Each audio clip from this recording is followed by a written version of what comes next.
Greetings, petrolheads! Welcome back to Automation and Car Company Tycoon Games. So this week is going to be replicas, and we will start with a BMW M3.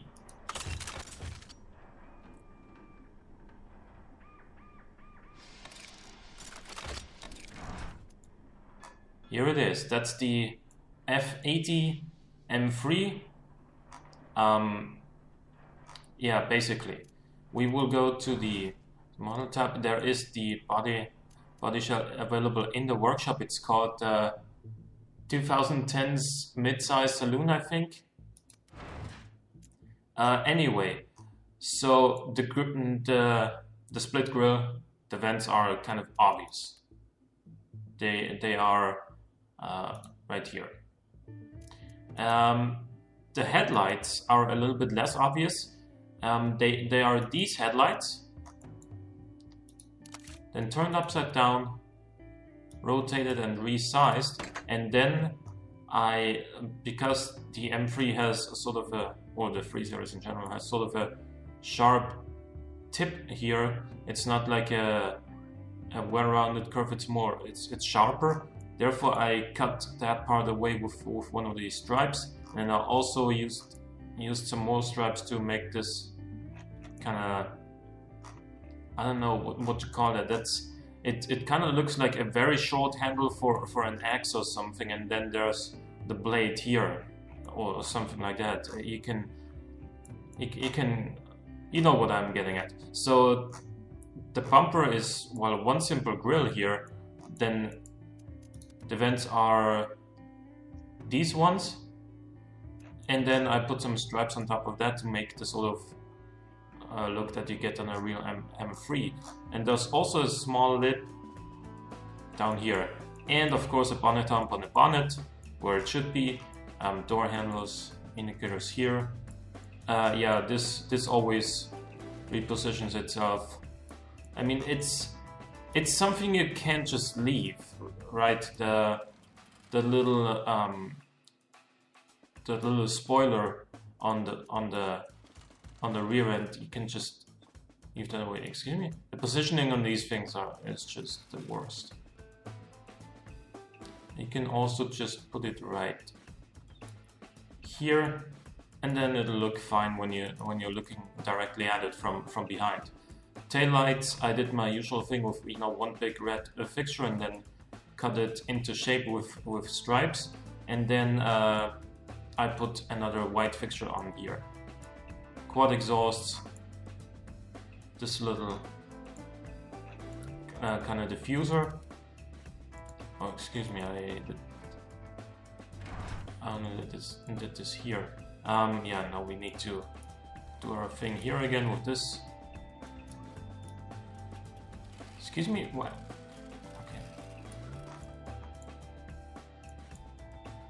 Now we need to reposition this again, like right there. Because the problem is that this rear end is curved, whereas the lips and the wing fixtures are always straight. So either you're gonna have a wing that goes across here, and then the space behind it is just blank, or you're gonna have, if I stretch this out, you're gonna have something like that, which isn't really good looking either. So just leave it like this, and we'll be fine. Also some vents here, and the braking lights there. So that is the aesthetics done.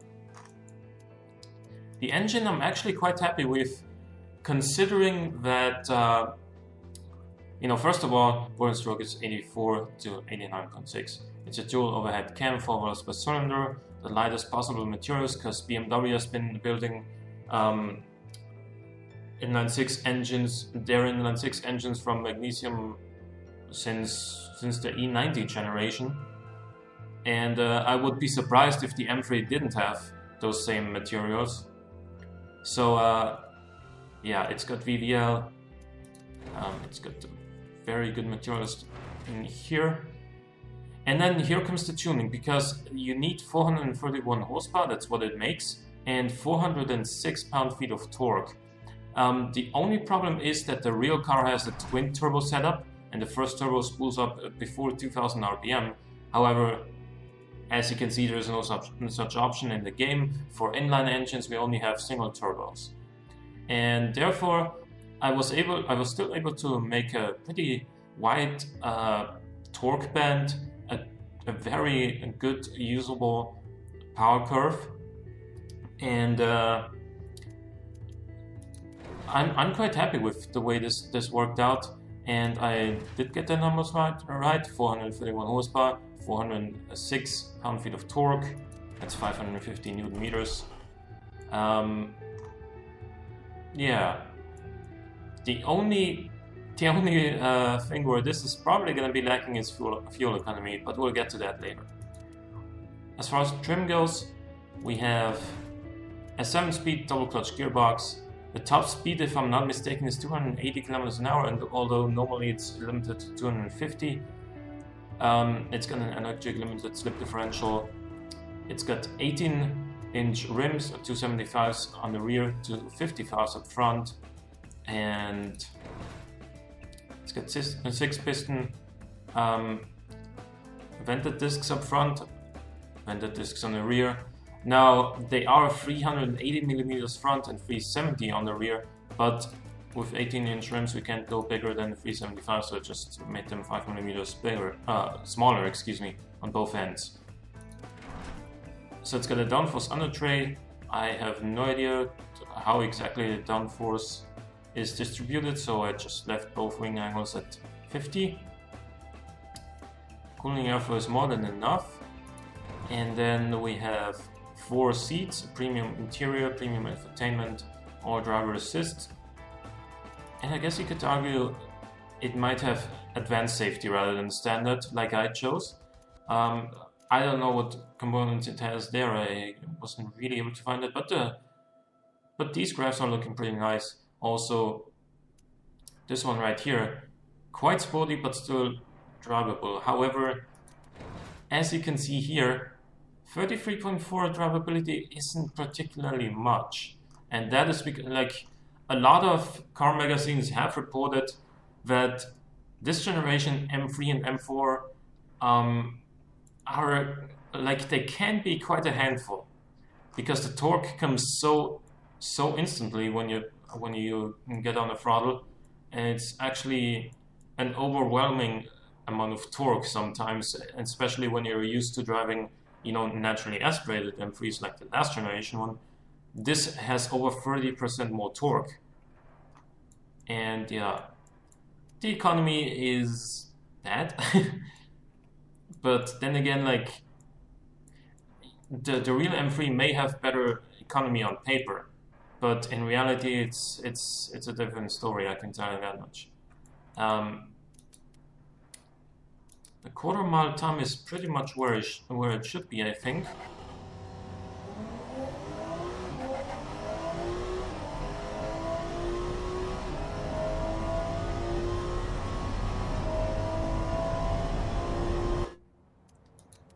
.4 seconds quarter-mile time is not bad. I mean, acceleration 4.3 seconds is a little bit slower than in reality, but then we get the problems with the fact that the game does not allow for very fast front engine rear drive accelerations. And what I mean is that that the current version of the Corvette Z06, that is reported to do 0 to 100 kilometers an hour in less than 3 seconds, and I can tell you that much, that with a front-engined rear-wheel drive car, you're never gonna make that in this game. Why? First of all, you'd need like gigantic tires, like 500 millimeter rear rubber or something like that, if you wanted traction necessary to do that. Also, the Corvette has the launch control system, which makes it so it short shifts from first to second gear, so that it can't get high enough in the RPM range in first gear to cause any wheel spin, and then it's still got the torque to pull really hard in second gear. That's how they do it, I think. That's how the launch control works. That's how I've seen it work, at least. And again, you can't work such trickery in the game. Like, I even asked for, it was me personally who asked the devs once for being able to adjust the RPM at which the car sets off with launch control. And they said there's not very many cars that have that installed, like in the real world. I mean, yeah, or no, they said it was. They said that not very many cars in real life have launch control, so it wouldn't matter. Actually, there's more and more cars that have launch control installed. Like even a Golf R has launch control. BMW M3 obviously. Like if you're gonna have stuff like electric limited slip differentials, which aren't necessarily very common either, then I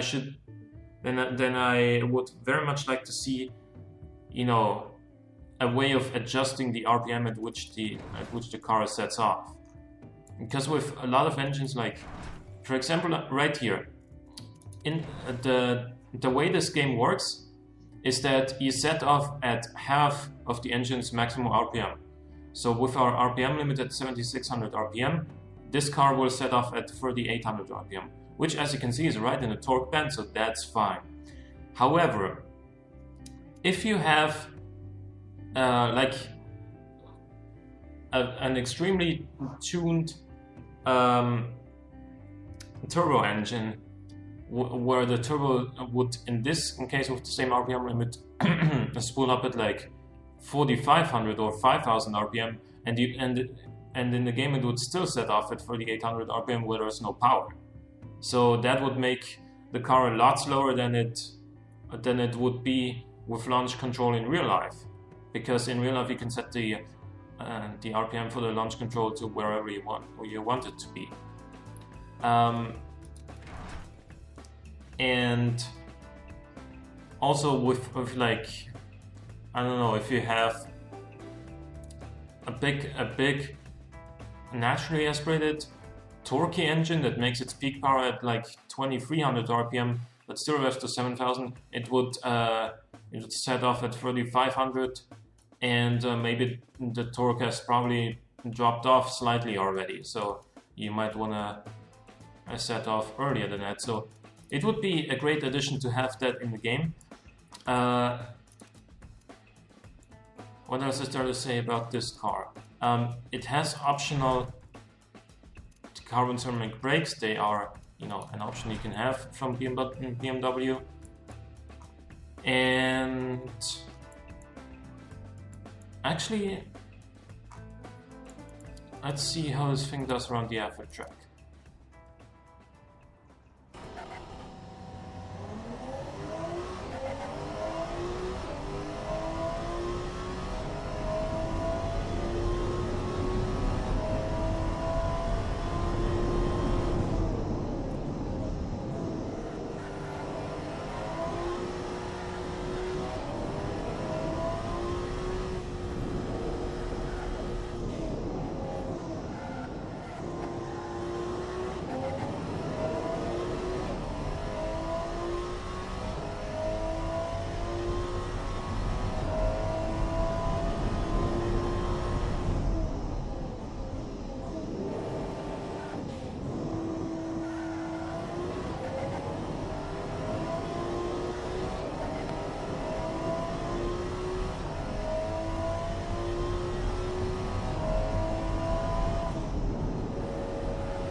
And that was a pretty quick lap, I think. It was a 119.3.